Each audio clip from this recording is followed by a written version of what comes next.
Hello माँ, मैं राजू बोल रहा हूँ। कैसी हो माँ? मैं ठीक हूँ बेटे। ये बताओ, तुम और बहू दोनों कैसे हो? हम दोनों ठीक हैं माँ। आपकी बहुत याद आती है। अच्छा सुनो माँ, मैं अगले महीने इंडिया आ रहा हूँ तुम्हें लेने। क्या? हाँ माँ, अब हम साथ ही रहेंगे। नीतू कह रही थी माँ जी को अमेरिका ले आओ, वहाँ अकेली बहुत परेशान हो रही होंगी। हेलो, सुन रही हो ना माँ? हाँ हाँ बेटे। बूढ़ी आंखों से खुशी की अश्रुधारा बह निकली। बेटे और बहू का प्यार नस नस में दौड़ने लगा।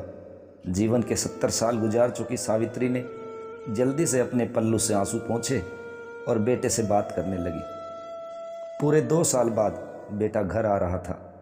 बूढ़ी सावित्री ने मोहल्ले भर में दौड़ दौड़ कर ये खबर सबको सुना दी। सभी खुश थे कि चलो बुढ़ापा चैन से बेटे और बहू के साथ गुजर जाएगा। राजू अकेला आया था। उसने कहा कि माँ, हमें जल्दी ही वापस जाना है, इसलिए जो भी रुपया पैसा किसी से लेना है वो लेकर रख लो, और तब तक मैं किसी प्रॉपर्टी डीलर से मकान की बात करता हूँ। मकान? माँ ने आश्चर्य में पूछा। हाँ माँ, ये मकान अब बेचना पड़ेगा, वरना कौन इसकी देखभाल करेगा? हम सब तो अब अमेरिका में ही रहेंगे। बूढ़ी आंखों ने मकान के कोने कोने को ऐसे निहारा जैसे किसी अबोध बच्चे को सहला रही हो। आनन फानन और औने पौने दाम में राजू ने मकान बेच दिया।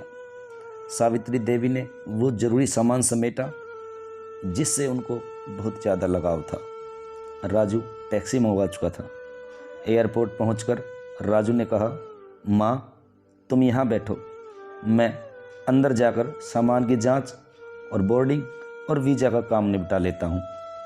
सावित्री देवी ने कहा, ठीक है बेटे, और वह वहीं पास की बेंच पर बैठ गई। काफ़ी समय बीत चुका था। बाहर बैठी सावित्री देवी बार बार उस दरवाजे को देख रही थी जिसमें राजू गया था, लेकिन अभी तक बाहर नहीं आया। शायद अंदर बहुत भीड़ होगी। ये सोचकर बूढ़ी आंखें फिर से टकटकी लगाए उसी दरवाजे पर देखने लगती। अंधेरा हो चुका था। एयरपोर्ट के बाहर गहमा गहमी कम हो चुकी थी। एक कर्मचारी ने आकर उस वृद्धा से पूछा, माँ जी, किससे मिलना है? माँ जी ने कहा, मेरा बेटा अंदर गया था टिकट लेने, वो मुझे अमेरिका लेकर जा रहा है। सावित्री देवी ने घबरा कर कहा, लेकिन अंदर तो कोई पैसेंजर नहीं है, अमेरिका जाने वाली फ्लाइट तो दोपहर में ही चली गई। क्या नाम था आपका बेटे का? कर्मचारी ने पूछा। राजू।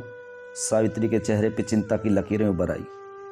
कर्मचारी अंदर गया और कुछ देर बाद बाहर आकर बोला, माँ जी, आपका बेटा राजू तो अमेरिका जाने वाली फ्लाइट से कब का जा चुका है। क्या?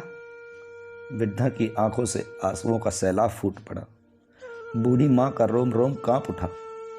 किसी तरह वापस घर पहुंची, जो कि अब बिक चुका था। रात में घर के बाहर चबूतरे पर ही सो गई। सुबह हुई तो दयालु मकान मालिक ने एक कमरा रहने को दे दिया। पति की पेंशन से घर का किराया और खाने का काम चलने लगा। समय गुजरने लगा। एक दिन मकान मालिक ने वृद्धा से पूछा, माँ जी, क्यों नहीं आप अपने किसी रिश्तेदार के यहाँ चली जाएं? अब आपकी उम्र भी बहुत हो गई है, अकेली कब तक रह पाएंगी? हाँ, चली तो जाऊं, लेकिन कल को मेरा बेटा आया तो यहाँ फिर उसका कौन ख्याल रखेगा? आंखों से आंसू आने लग गए। दोस्तों, विनती है मेरी, माँ बाप का दिल कभी मत दुखाना। माँ तो माँ होती है।